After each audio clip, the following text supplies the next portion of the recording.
So we're going to talk a little bit about phenotype, and you've heard a lot in this series already about the importance of and the remarkable advances in measuring genotype and the genome. And of course, in any kind of study, pretty much any kind of genetic study, what you're doing is at some level trying to find some connection between genotype and phenotype. And that's obvious, but what we'll talk a little bit about is that's not so straightforward sometimes. And it's important to pay attention to the phenotype side of the equation. I'll try to suggest that. And what I'll do is talk a little bit about some of these issues, interjecting a little bit from the world of psychiatry, which is the world that I operate in, and is particularly useful to think about, I think, because that's a domain where phenotype definition is more complicated than for most fields. So let me start out with the obvious question. What is a phenotype? Wilhelm Johannsen, who is a Dutch botanist, actually coined that distinction between phenotype and genotype. He's also the person who coined the term gene, by the way, which shows you that, you know, when you're on the ground floor of a field, you can do very big things without too much trouble. So these are words that we use all the time. What do we mean? So we're talking about the observable properties of an organism. That's the sort of common definition, which is about as broad as you could possibly get.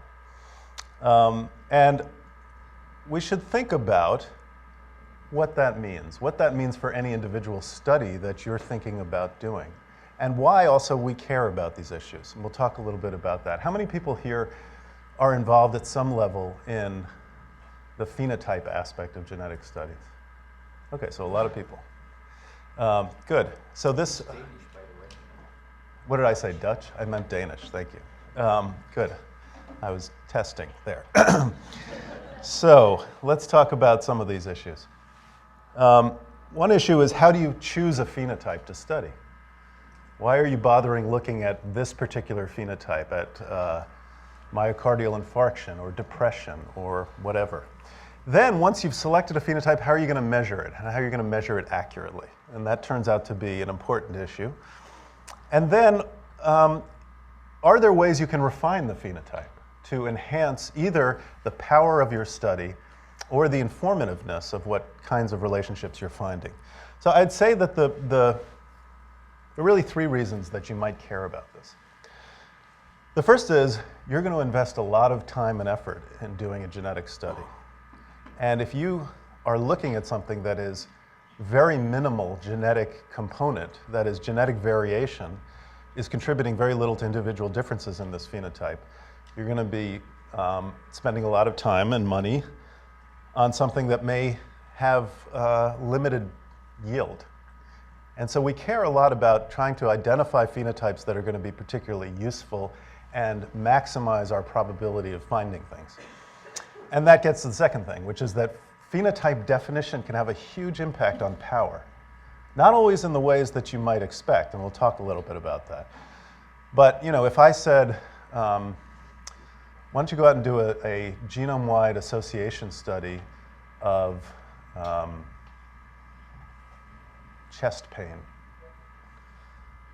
you might worry that that would be a little bit too broad, and that you might have better power if you narrowed that down to one of the mechanisms, one of the biological categories or mechanisms that may be contributing to that.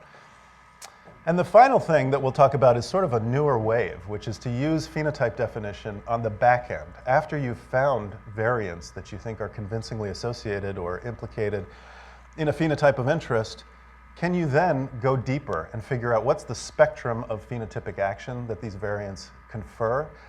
How do they work at a more molecular or physiologic level? And that is a growing area now that we actually have variants that are in mind. So the first thing, let's talk about how you pick a phenotype. Now in psychiatry, we're lucky. We actually just have to go to the bookshelf to define our phenotypes. This is the Diagnostic and Statistical Manual of Mental Disorders. Everybody heard of this? So this is the book that has all of the symptom criteria for psychiatric disorders.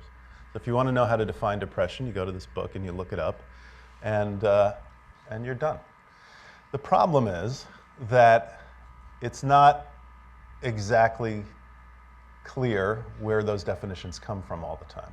And in fact, where they come from is that a consensus of experts has gotten together and said, you know what, for depression, you need 2 weeks of consistently depressed mood, more often than, most of the day, nearly every day, and you need 4 out of 9 associated symptoms. And there's a checklist of these symptoms. Why 4 and not 3? Because that's what it says. Some of it's based on empirical data, and actually, these are experts, and they've put together data on the course of things and so on, but there's a lot of room for debate about these kinds of phenotypes, and this actually gives you sort of a picture of this. The DSM actually is about to go into its 5th edition, and this shows you the, let's see if I got this right. No? Got it wrong. Okay, so this is the DSM-1, 1952, 1968, 1980, 87, 94. This is the number of pages in the book and the number of diagnostic labels. So there has been a remarkable growth of discovery of more diagnostic labels. So in our field, in psychiatry, we're often trying to decide what's the best way to define these phenotypes. So let's think about what is a reasonable phenotype to think about, to consider as the phenotype of interest. And you could imagine, given the growth of this curve, that, and people complain that almost anything could be a psychiatric or behavioral phenotype. Here's a paper that came out a few years ago now, looking at candidate genes associated with creative dance performance. That was the phenotype of interest. And there was actually a biological model that put together why these particular receptors and transporters would affect creative dance. So is that a reasonable phenotype to look at? As a public health problem, it may not be number 1 on your list. They measured it, that's a good question. I think they measured it by ratings, basically. It wasn't sort of American Idol, or that probably would have been the better way, expert raters. But this sort of raises some questions. If you're going to pick a phenotype, you want to know a few things. Is some version of your phenotype influenced by genetic variation? There was very little evidence, I would say, prior to that study, and perhaps after that study, that creative dance is a highly heritable phenotype. If so, what phenotype definition is most strongly influenced? What do you want to focus on? And then finally, the related and sort of $64,000 question, what is the genetic architecture? How many genes are involved? What's their effect size? What are we looking at in terms of the possible allelic architecture? And you've heard in prior talks in this series about that. And all of these things can hinge on phenotype definition. So let's start with this one. Is some version of the phenotype influenced by genes? How do you decide that? Typically. Twin studies is one way. Before that, because twin studies are often hard, people often start with family studies, which tend to be a little bit easier to do. And the family study is basically asking the question, is this something that runs in families? Does it aggregate in families? And it's a fairly straightforward study design. So you've got comparing the risk in relatives of an affected individual to the risk in relatives of unaffected controls. And then you generate this index, the recurrence risk ratio, which is sometimes called lambda. And it's basically the ratio of those two risks. So how much more likely are you to have this phenotype if you're the first degree relative, let's say, of somebody with it, compared to if we selected you at random from the population? And it's often calculated for siblings. So let's take something like multiple sclerosis. Anybody have an idea what the familial increase in risk is? So this is, if it's significantly greater than 1, that suggests that there is a familial aggregation, because this is basically a risk ratio. Okay, I'll turn over all the cards. It's 20. It's about 20. What do you think, say, autism is? Higher or lower? Lower. Lower. Actually, much higher. Yeah. So these numbers are debatable. It's probably more, people would now say more like 60 to 90. But you can see there's quite a range. I mean, this is sort of nonsensical to talk about Mendelian disorders in this way. You don't need to calculate a risk ratio to figure out that these are highly familial. But you can see there's quite a bit of variability. So that tells you something about the idea that there may be a phenotype that runs in families. If it didn't run in families, you might have pause about going forward. Although that isn't always the case, and we could talk about that another time. In interpreting these studies, there are a few things to keep in mind. One is you can get, obviously, inflation of this based on reporting bias. If you're, say, asking somebody if their brother or sister has this disorder, they may overestimate or underestimate the probability, and that would mess up your ratio. It also can be high when low when the population prevalence is high, because this is a bounded estimate, if you think about it. How much more likely are you? And if the baseline rate in the population of a phenotype is, say, 20%, you can't really be more than 5 times more likely than the baseline rate in terms of your risk, right? But that doesn't mean that genetic variation isn't playing a big role. So it's a little bit, it's not scaling to the genetic component exactly, but it does give you a sense that there's something familial going on here. And of course, the really important thing is that things run in families for reasons that have to do with genetic variation, but also have to do with environment, shared experience, and so on. So that just sort of gives you a very rough estimate. But then twin studies can sort of help parse this a little bit further. So of course, in the twin study, you're comparing the similarity of genetically identical twins, clones essentially, to non-identical twins. What you're asking is, if we held the environment roughly constant and we just varied the degree of genetic similarity, would we see variation in the degree of phenotypic similarity? You have to make this equal environments assumption. Identical twins are not treated so much more similarly, let's say, by the environment than non-identical twins, because if they were, that could inflate their similarity for reasons that are not genetic. And, you know, people who are twins or no twins might argue with that. So if the concordance rate or the similarity among the identical twins is significantly higher than the non-identical twins, you can conclude or infer that some of that greater phenotypic similarity is due to their greater genetic similarity. And there's a genetic component or a component of genetic variation. If they're not, if the identical twins who are roughly clones are not completely concordant, then there's something else potentially going on. And you know, this is a number that's described as heritability. So you can have, the heritability is the proportion of phenotypic variance in a population that's attributable to genetic differences among people. It's a population parameter. It's often misunderstood. But it's an index of how important, as a risk factor, let's say, genetic variation is in determining who is vulnerable to the disorder or the phenotype in the population. And that can range from 0, genetic variation contributes nothing, to 100% genetic variation explains all of the differences among people, and the answer is never 0 or 100%. There are a couple of other sort of things to say about heritability. One of them is that people talk about 2 types of heritability: narrow sense, which is just the additive genetic effects of variance, adding up all of the effects of the individual loci, in theory, although you're not measuring the loci directly here in twin studies; or broad sense heritability, which includes dominance and gene-gene interaction effects. But there are some other things that are really worth remembering if you think about heritability, which is an index that people often use to get a sense of how strong genetic influences are, and therefore how motivated people are to look at these phenotypes.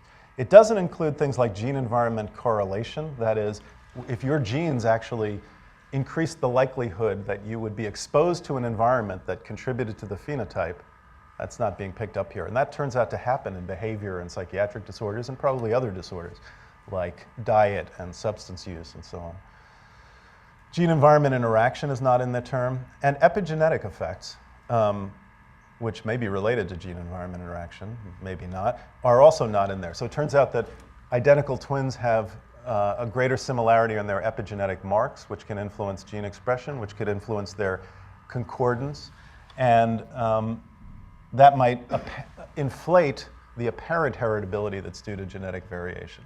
And exactly quantifying that is sort of something that people are working on, and there's been a little bit of work on it. But these numbers are not set in stone by any means. I think I'm going to skip that and just go to this and say heritability ranges quite a bit. And there's some interesting things when you look at this. So again, it can range from 0 to 100%. And I've just listed a few things here heavy on the neuropsychiatry, as you can see. Schizophrenia and bipolar disorder are highly heritable. Many people think that ADHD, they find this number surprising because it's sort of a controversial diagnosis about how much of this is constructed. But actually, twin studies have had really pretty consistent results in terms of estimating the heritability, and it's really high. Depression, anxiety disorders are somewhat less. And then I've listed a couple of other things here to make a point. Breast cancer. So breast cancer is a disorder, a disease, for which specific genetic mutations were identified very early on, relatively speaking. And yet it's got a heritability of 27%. And now you look at something like ADHD, for which some people would argue we don't have any confirmed specific loci, and it's got a much higher heritability. How is that possible? How do you make sense of that?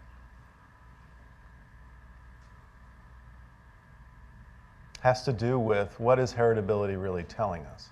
So it's possible. Remember, this is a population statistic, and it's looking at the overall proportion of variance attributable to genetic variation. So it may be that there might be highly penetrant rare mutations, BRCA1, BRCA2, that if you carry them, you have a very high probability of developing the disease.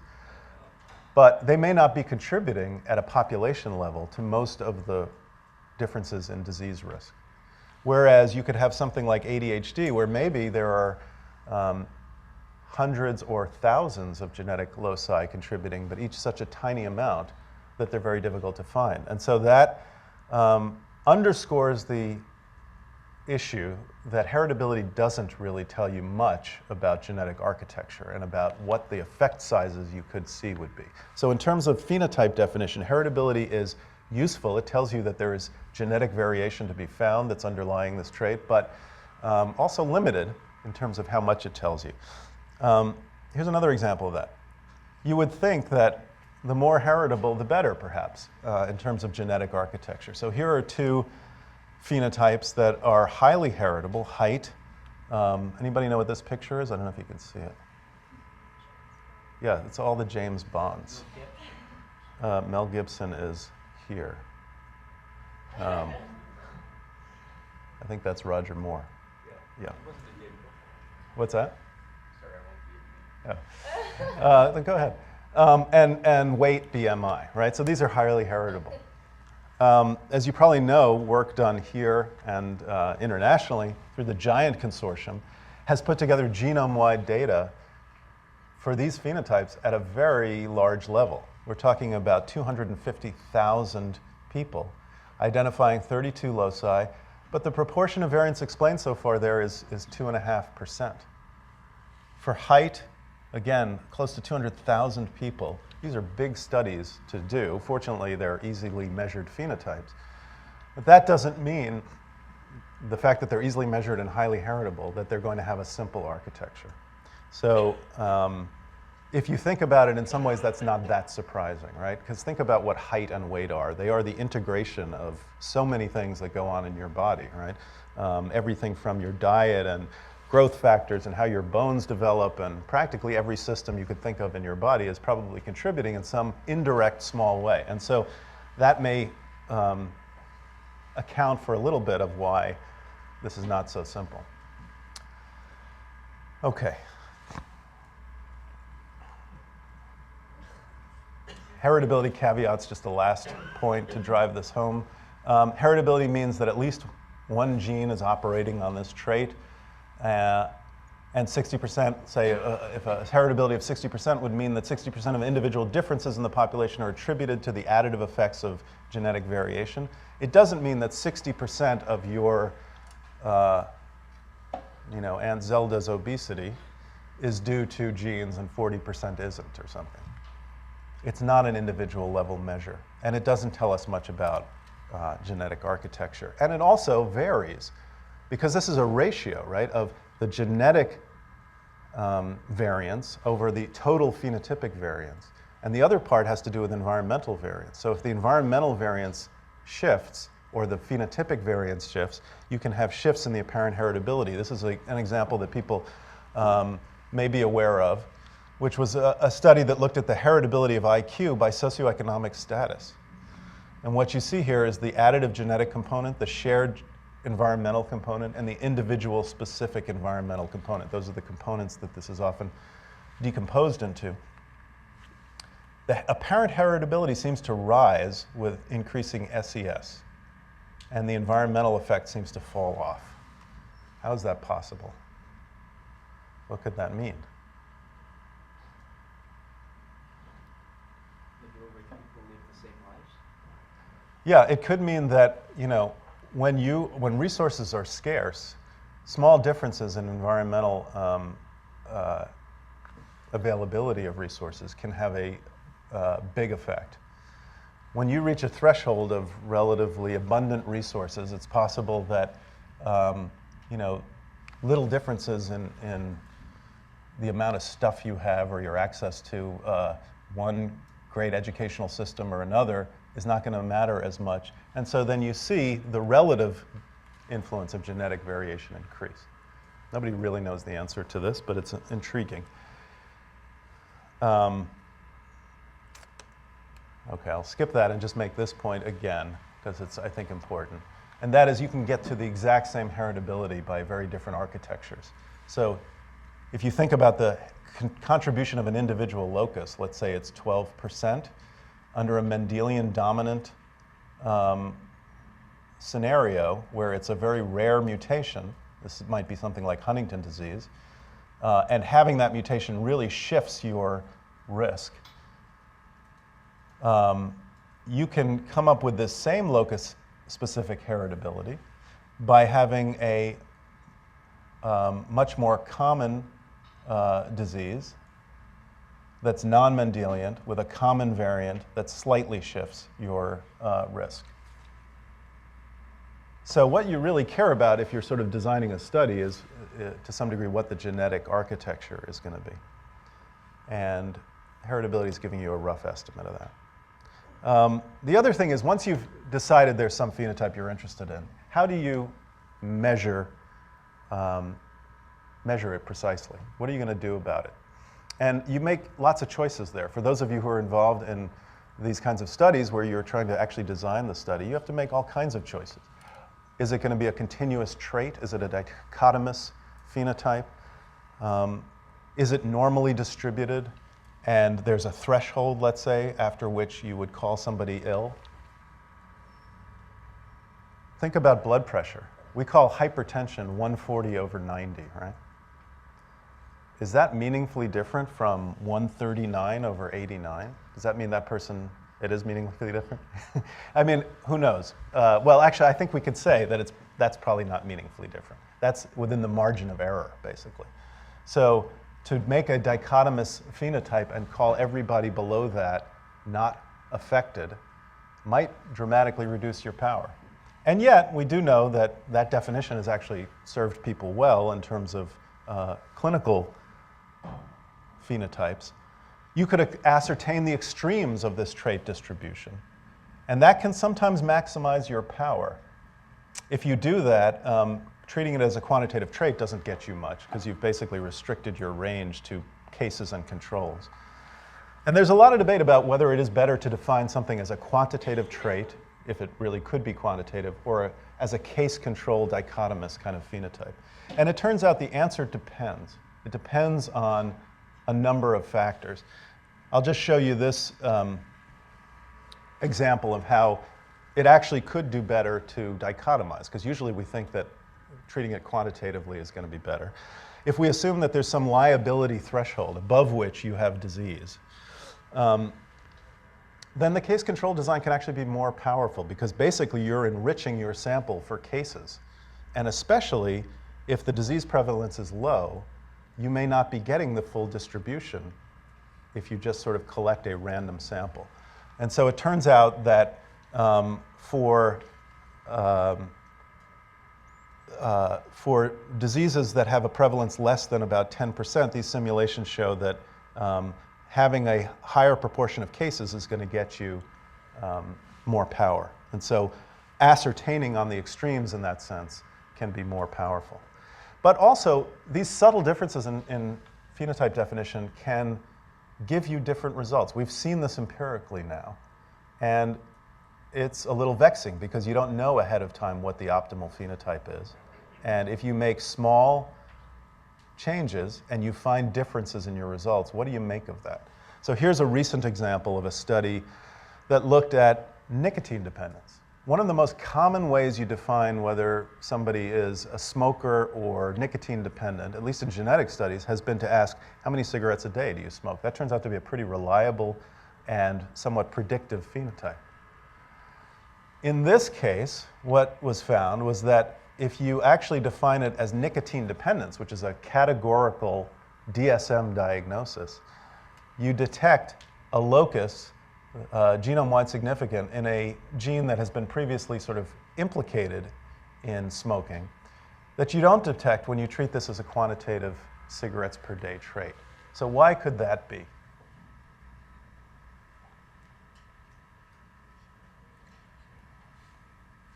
I don't really know, but well, one possibility is you're measuring something slightly different. When you say somebody's nicotine dependent, the way some of this actually is measured is, do you need a cigarette in the first 30 minutes of the day when you wake up?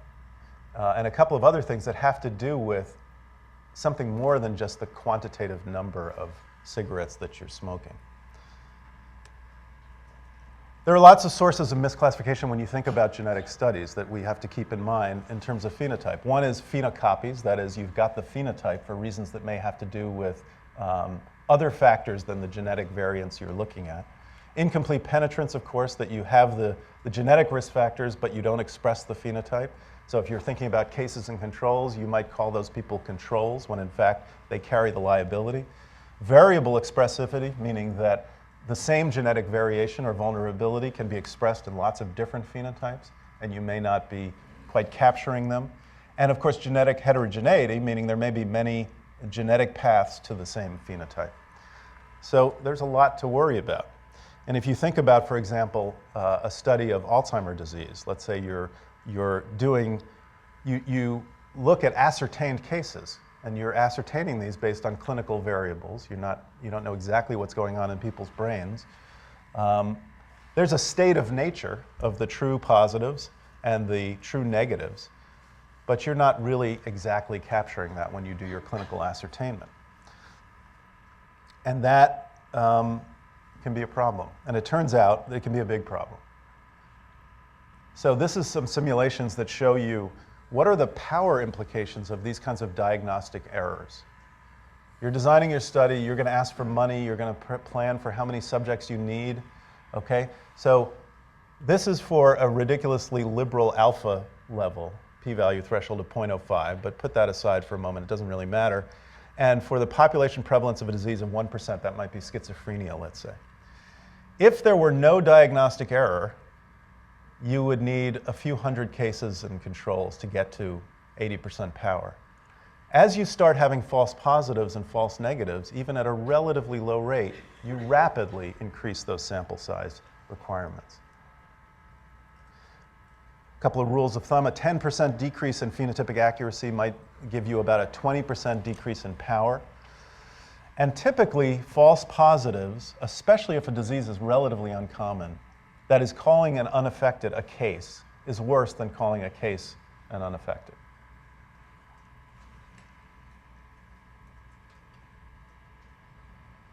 Okay. Let me give you one thing here also about control selection, which turns out to be another vexing issue if you're thinking about designing your study.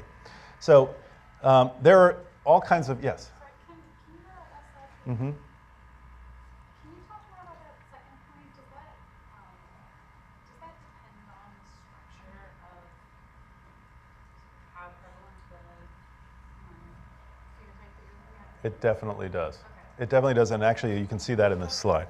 So you could get your controls in several ways. One is you could just take population-based controls. They're not screened. Maybe they're discarded blood samples, right? That means that a proportion of your controls might have the phenotype. If it's a rare phenotype, that's going to be a low proportion. So it's not going to mess you up so much. If you could also screen your controls, have people come in, diagnose them, and then exclude people who have the phenotype of interest. That's a little more costly and time intensive. Or you could take supernormal controls who are extremely low. They're not only don't they have your phenotype, but they don't have anything related to it. They're really low on a quantitative trait distribution of anything related to your phenotype. Okay, so when the phenotype is uncommon, scenario A, which is population-based controls, which is this line here, is about as powerful as B, which is that you screened people to be non-cases. Because again, if it's uncommon, there aren't going to be that many non-cases diluting your signal. If it's common, if the phenotype is common, so a trait prevalence, say, of 20% instead of 1%, then it's better to screen your controls because you're going to remove a lot of noise, essentially, from the signal that you're trying to detect. Scenario C, which is this hypernormal control sample, is always more powerful at some level, but it can introduce biases because you can start to remove genetic risk factors for things that may be related, that contribute to your trait. These are not representative of the population, and so you're not necessarily, for example, in your effect estimates of the effect of this allele, getting a valid estimate of what its effect is in the general population, which might be something you really would like to have. The different lines here basically are also differences in the effect size of this variant. But the bottom line is this: when it's a common phenotype, screening is useful. When it's not necessarily that useful, and that can save you a lot of time and money. Same thing applies in gene by environment studies, by the way. Now you have two problems. You could misclassify environmental exposure or genetic or disease. And it turns out that if you misclassify the exposure or the outcome, you can have big effects on your risk. And so the correlation with the true outcome is listed here. And so let's say the outcome is here. Say that your outcome was chronic obstructive pulmonary disease or something more refined like pulmonary function testing. So you could have varying degrees of mapping onto the reality of the phenotype. And let's say smoking history was your exposure. Again, you might capture that with more or less precision. You can go all the way from a sample size requirement of 1,800 up to 10-fold, no, 100-fold, no, 10-fold higher. 100-fold higher. Do the math. Okay, so here's the dilemma that we often face in reality. Do you want to maximize your sample size, or do you want to try to maximize your effect size by getting a phenotype that is more directly influenced, say, by genetic variation? And these are the basic strategies at some level that people use in dealing with complexity when they think about phenotypes. We'll make it up in volume. Maximize the sample size, yeah, there's going to be noise, it's not going to be exactly precise, but we're going to have so many people that we'll be able to detect very subtle effects. Or we're going to really spend a little bit of time figuring out what's a reasonable effect size.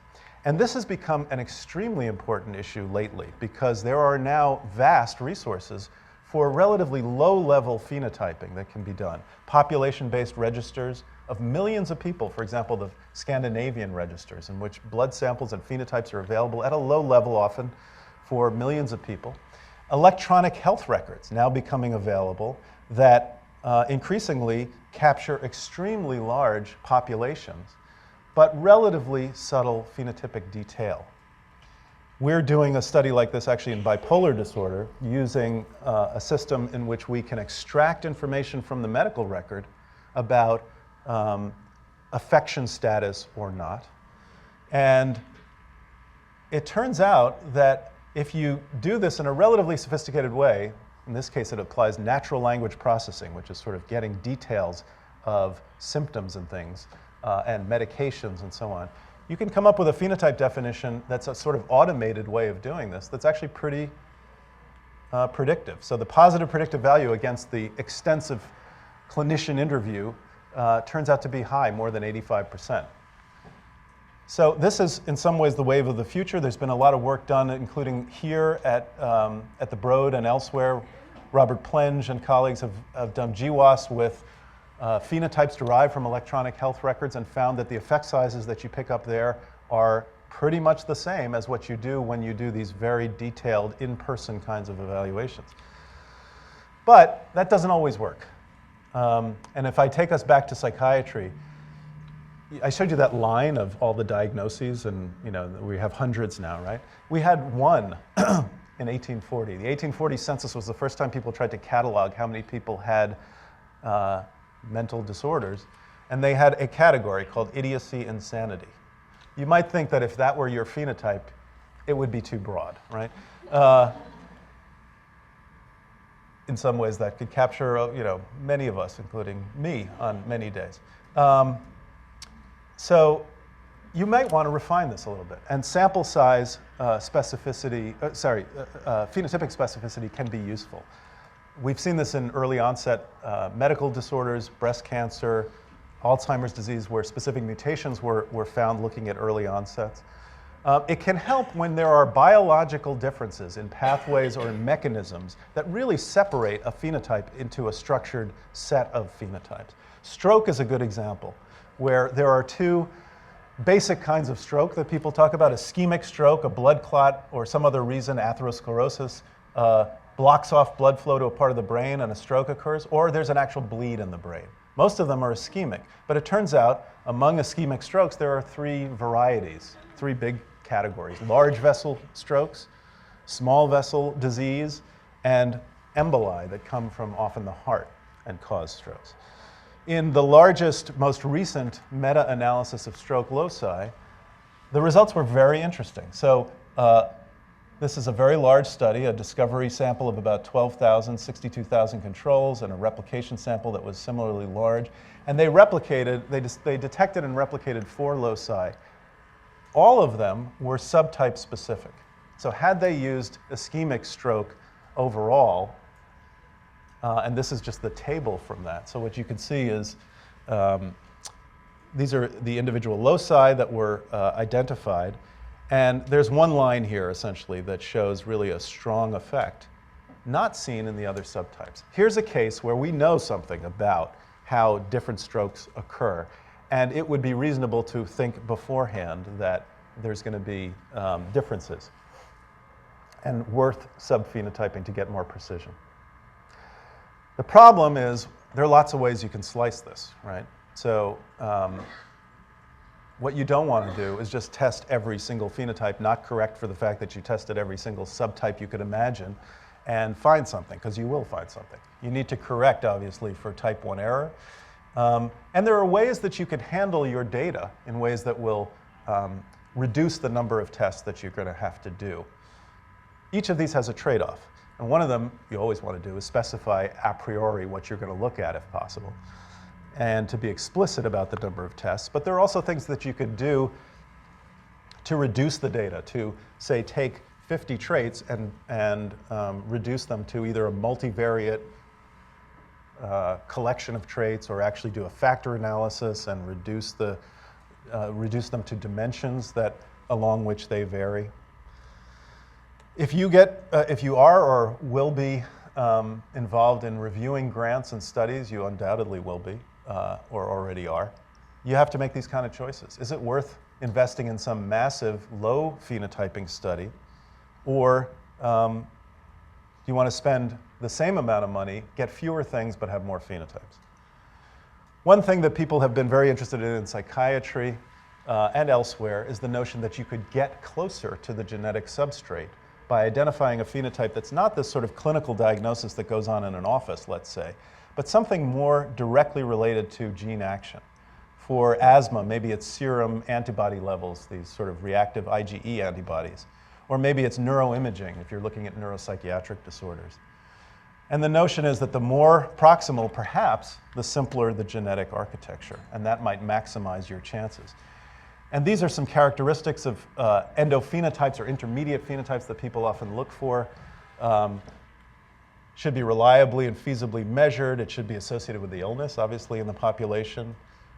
So, for example, some brain structure or brain reactivity should be heritable, obviously, and hopefully has a simpler mode of architecture. That's a mode of inheritance, which is what you're after. This doesn't always work. And in fact, in psychiatry, we have been struggling to try to identify these things that might be closer than that book of phenotypes that I just showed you at the beginning.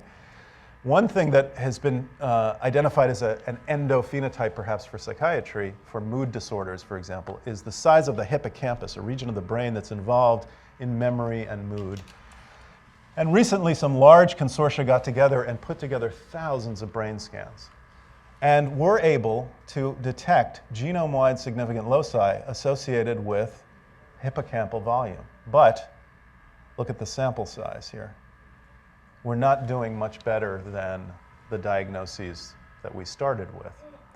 Now, you could argue, and I would, that this is not the end of the story. This is one phenotype. This is not necessarily the best endophenotype. But it demonstrates, I think, that it may not be that much easier, and you have to be just as careful here. We have seen this in other areas of medicine where specific peptide levels or lipids, things that may be on the causal pathway to disease, are yielding to genetic association studies with effects that are larger than when you make these categorical diagnoses. And we do know just simply, obviously, that the power is going to be greater, even if you can make a relatively small increase in the effect size. So here's assuming a genotypic risk ratio of 1.2. That's about the effect, the allelic risk ratio, let's say, that you might expect with a common low effect variant. If you could squeeze that up to 1.3 by having a better phenotype mapping to your genotype, you can see a fairly robust increase in power. And finally, I'll just say that the other way that we may find phenotypes, and the reason to do more than just this cursory phenotyping in some cases, is that we can use them on the back end. We can now say if we have variants that we think are definitely associated with our disease phenotype, what are they doing? How do they operate in the brain if it's a psychiatric disorder, for example? Can we look at brain activation, at structure of circuits? That's what we're interested in finding out. How do these genes actually go from causing risk of the disease at a biological level? And this is beginning to happen. And the next wave may be what people are starting to call PheWAS rather than GWAS. That is, take variants and essentially throw the whole phenotypic spectrum at them to see what are they associated with. We're increasingly finding that single variants are not associated with single phenotypes. They're associated with a broad range of phenotypes. And by having these large health systems, vast databases, we could actually begin to say, what is the phenotypic spectrum of risk associated with these diseases? So I'll stop by saying, mom and apple pie, you want these factors when you think about choosing. I think I've tried to demonstrate to you that it matters a lot in terms of power, in terms of the time and energy you're going to spend, and in terms of what you can get on the back end. If you collect phenotypes broadly and deeply, you may learn quite a bit. And hopefully we'll get to this kind of situation where we make discoveries. You know when you're on the phone with somebody and they say, I'll let you go now, like they're doing you some kind of favor, but it's really them that wants to get off the phone and they just don't want to admit it. I think I've isolated the gene for that. Careful phenotype definition. Okay, I'm going to stop there. I think we're right up against the next one. Thank you.